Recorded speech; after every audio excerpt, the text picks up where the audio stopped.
Merci Madame la maire. Chers collègues, Monsieur Morer, nous partageons le constat quant à l'importance de la phénomène d'infestation des rats et l'urgence de proposer des mesures qui soient à la fois efficaces et durables. Cette question de la prolifération des rats touche l'ensemble du territoire national et de ces grandes agglomérations. En effet, à Strasbourg, on observe une problématique récurrente, même durable, de présence des rats dans différents types de secteurs de la ville. C'est à la fois dans les espaces verts, le long des quais, dans certains secteurs qui concentrent aussi des activités de restauration. C'est dans des grands ensembles d'habitats collectifs, sociaux, mais aussi fortement dans des copropriétés dégradées. Notre priorité, c'est de réduire significativement la présence de ces rats, à la fois pour des questions de préjudice matériel qui touchent des installations industrielles ou domestiques, dégâts sur les bâtiments, dégâts sur l'isolation, dégâts sur des câbles électriques. C'est aussi fortement pour des questions évidentes d'hygiène, de salubrité, de dignité des conditions d'habitat et de risques sanitaires. Les rongeurs, à travers leurs urines, leurs excréments et exceptionnellement des morsures, peuvent transmettre des pathologies. Heureusement, c'est très rare, mais c'est possible. La leptospirose, la toxoplasmose à l'homme, mais aussi des maladies à d'autres animaux. Un autre élément de contexte, cette visibilité accrue du phénomène, elle est en partie liée à une perturbation de notre écosystème urbain structurel et conjoncturel. Structurellement, le réchauffement climatique, qui n'est pas près de s'arrêter, des hivers plus doux, un printemps plus précoce, qui sont propices à une plus forte reproduction des rongeurs. Et également, conjoncturellement, le confinement. Pendant le confinement, les gens ont beaucoup plus consommé de repas dans leur lieu d'habitat et le volume des déchets a fortement progressé. Face à des conteneurs qui étaient déjà un peu limités ou saturés, une baisse du système de collecte, il y a même des questions aussi de déplacement des rats, justement dans les restaurants par exemple qui n'étaient plus là, les rats ont dû se déplacer aussi pour trouver de l'alimentation.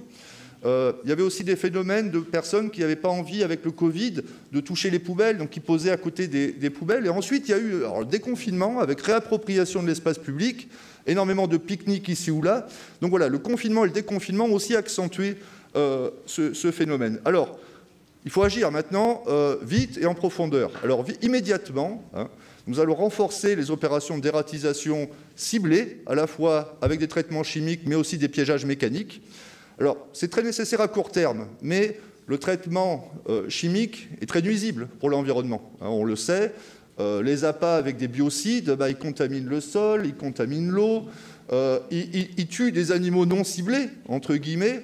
Voilà, donc c'est vraiment, je dirais, toutes les limites du traitement chimique. Il faut aller plus en profondeur. La priorité, ça va être de traiter, de rechercher les causes et de résorber les causes profondes du phénomène. Ça s'attaquer aux causes. Dans un plan d'action qui ne soit pas néfaste pour l'environnement et pour la biodiversité, et qui prennent en compte les préoccupations d'éthique concernant la vie animale. La première priorité, c'est de limiter l'accessibilité aux déchets alimentaires pour les rats.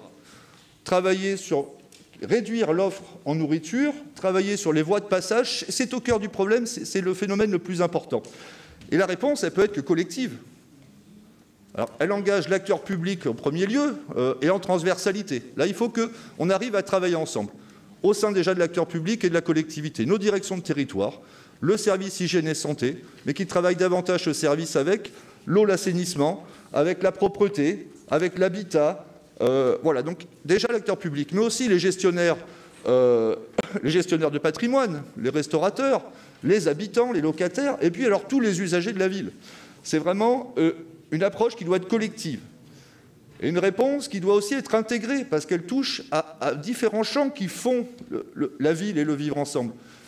C'est à la fois de renforcer la gestion urbaine de proximité et de renforcer les rythmes et le système de collecte des déchets.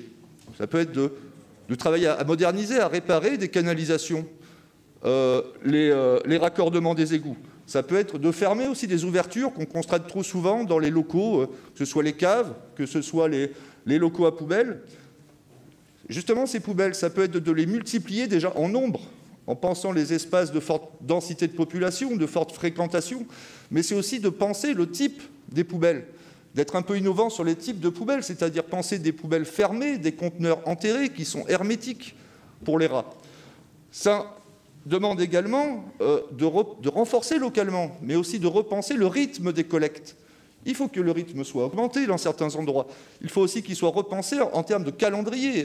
Les gens consomment beaucoup le week-end, il faut que le lundi, les poubelles soient ramassées. C'est essentiel de penser également ces questions. Et plus largement, la gestion urbaine de proximité, la renforcer dans tous les secteurs qui en ont le plus besoin. Et c'est bien la priorité aussi de notre politique, de recentrer notre action, nos investissements dans les secteurs qui ont le plus de besoins. L'équité territoriale, c'est avant tout le quotidien des Strasbourgeoises et des Strasbourgeois.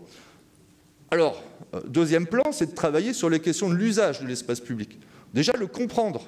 Quels sont les flux de population, quelles sont les densités, quelles sont les attentes des habitants.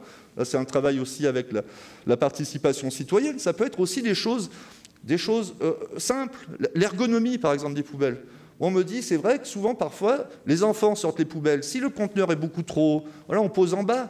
La question des personnes âgées aussi qui peuvent avoir des difficultés. Donc, travailler sur l'usage. Dès l'automne, va être mise en place une campagne de sensibilisation, de communication, d'information auprès des habitants et des acteurs. Je ne nourris pas les animaux, je ne mets pas du pain pour les oiseaux, parce que, 1, ça tue les oiseaux, 2, ça nourrit les rats. Je ne mets pas de poubelle, je ne dépose pas de déchets dans l'espace public. Si le rat, il a le choix entre un appât empoisonné et un bout de pizza, le rat, il est malin, le rat. Hein. Il a aussi des goûts. Et voilà, ratatouille. Hein. S'appuyer sur, ensuite, des politiques structurantes de notre projet politique. Hein. Le plan de rénovation de 8000 logements par an, c'est ça aussi l'habitat dégradé qui permet aux rats de s'incruster. On a des leviers sur le nouveau plan de rénovation urbaine, avec les opérations de destruction, reconstruction, le travail sur l'espace public. Le plan de végétalisation de la ville dont on vient de parler, il y a des arbustes qui favorisent les terriers. Bon, eh ben, mettons-les moins, à l'inverse, sur des opérations ciblées, mettons des plantes qui sont plus répulsives pour les rats. La citronnelle, la menthe, le poivre. Donc il y a aussi ce traitement plus doux. Et ensuite, une politique de réduction des déchets. Accélérer le zéro déchet, collecte des biodéchets, le compostage, l'expérimentation d'une tarification incitative. Donc toutes ces actions-là, maintenant, elles doivent être pensées dans une stratégie de gestion du rat en milieu urbain qui est à la fois pensée ville et eurométropole. Donc, on partage avec vous le constat et les enjeux. Donc, qu'est-ce qu'on propose ? On propose déjà de faire un état des lieux, un diagnostic précis de la situation, d'aller voir des experts, de décliner un plan d'action rapide dans les 6 mois. Alors, pour que ça se structure, plusieurs élus ont proposé à Madame la maire de mettre en place une mission d'information d'évaluation qui sera peut-être une délibération au prochain conseil. On va techniquement voir les choses dans les prochains jours. En tout cas, l'objectif dans les 6 mois, diagnostic précis et engager les actions qui soient le plus efficaces et le plus durables pour répondre à ce problème d'infestation. Je vous remercie.